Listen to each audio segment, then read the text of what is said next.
बिस्मिल्लाहिर्रहमानिर्रहीम। आज का जो हमारा टॉपिक है वो है न्यूक्लियोफिलिक सब्स्टिट्यूशन रिएक्शन। उसको डिस्कस करेंगे और उसकी टाइप SN1 रिएक्शन को डिटेल स्टडी करेंगे।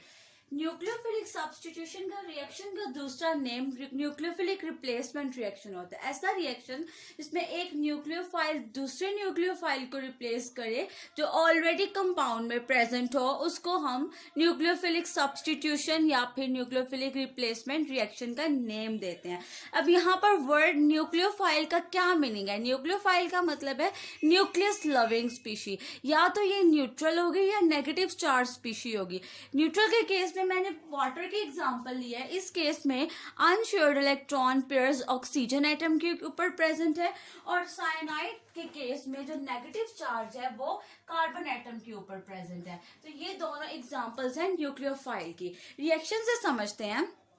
एक एनयू अटैकिंग न्यूक्लियोफाइल है जो अटैक करेगा सबस्ट्रेट मॉलिक्यूल के ऊपर। यहाँ पर substrate molecule alkyl halide bond है।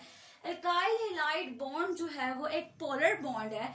तो halide group being more electronegative atom होने की वजह से इलेक्ट्रॉन को अपनी तरफ ज्यादा खींचेगा, उसके ऊपर पार्शियल नेगेटिव चार्ज आ जाएगा, और हैलाइड और अल्काइल ग्रुप के ऊपर पार्शियल पॉजिटिव चार्ज आ जाएगा। तो जब अटैकिंग न्यूक्लियोफाइल इस सबस्ट्रेट मॉलिक्यूल के ऊपर अटैक करेगा अल्फा कार्बन के ऊपर, तो हमारे पास प्रोडक्ट बन जाएगा और halide ion as a leaving group leave कर जाएगा। तो यहाँ पर एक न्यूक्लियोफाइल अटैक किया अल्फा कार्बन पर, तो वहां से दूसरा न्यूक्लियोफाइल रिप्लेस हो गया एज ए लिविंग ग्रुप। तो इसको कहते हैं न्यूक्लियोफिलिक सब्स्टिट्यूशन या फिर न्यूक्लियोफिलिक रिप्लेसमेंट रिएक्शन।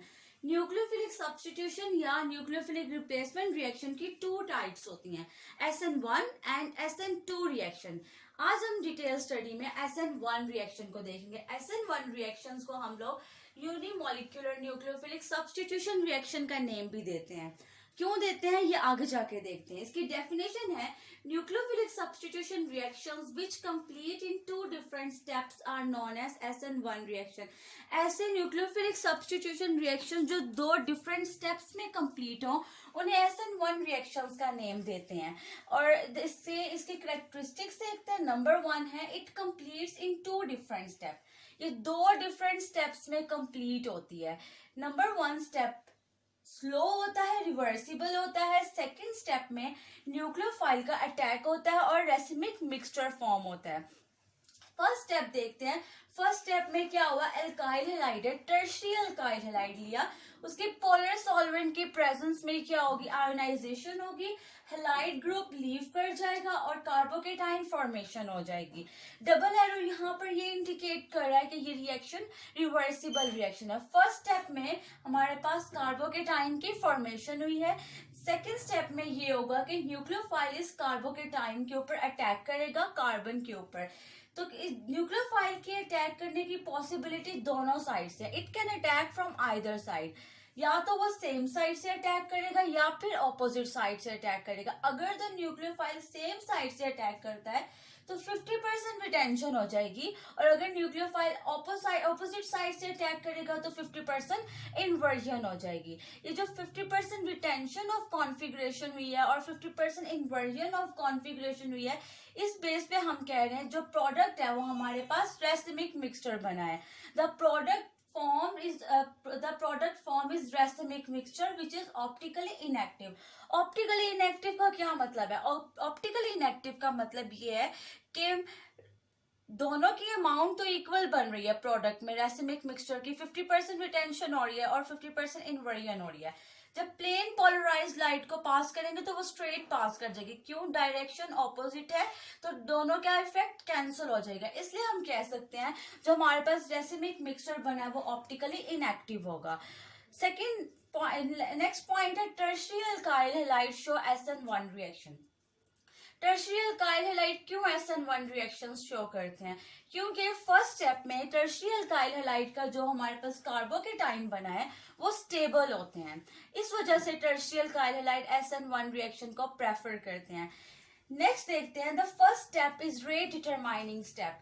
जो फर्स्ट स्टेप है वो स्लो है और रिवर्सिबल होने की वजह से हम कह सकते हैं जो फर्स्ट स्टेप है वो रेट डिटरमाइनिंग स्टेप है। ये मैंने इसका रेट ला एक्सप्रेशन लिखा है जिसके अकॉर्डिंग जो है इसका ऑर्डर भी 1 है और मॉलिक्यूलैरिटी भी 1 है, मॉलिक्यूलैरिटी भी 1 है और ऑर्डर भी 1 है। अब क्यों इसका ऑर्डर या मॉलिक्यूलैरिटी 1 है? क्योंकि सिर्फ फर्स्ट स्टेप जो है रेट डिटरमाइनिंग स्टेप है वो जस्ट डिपेंड कर रहा है एल्काइल हैलाइड की कंसंट्रेशन पे, it does not depend on the concentration of nucleophile. इस वजह से उसका ऑर्डर भी 1 होगा और मॉलिक्यूलैरिटी भी 1 होगी। अब नेक्स्ट पॉइंट है secondary alkyl halide give SN1 reaction which promote ionisation.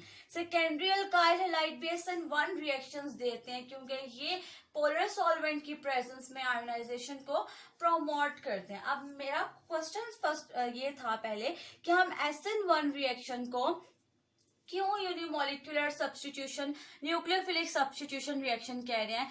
क्योंकि जो SN1 रिएक्शन है वो फर्स्ट ऑर्डर काइनेटिक्स को फॉलो कर रहे हैं, उनकी मॉलिक्यूलैरिटी 1 है।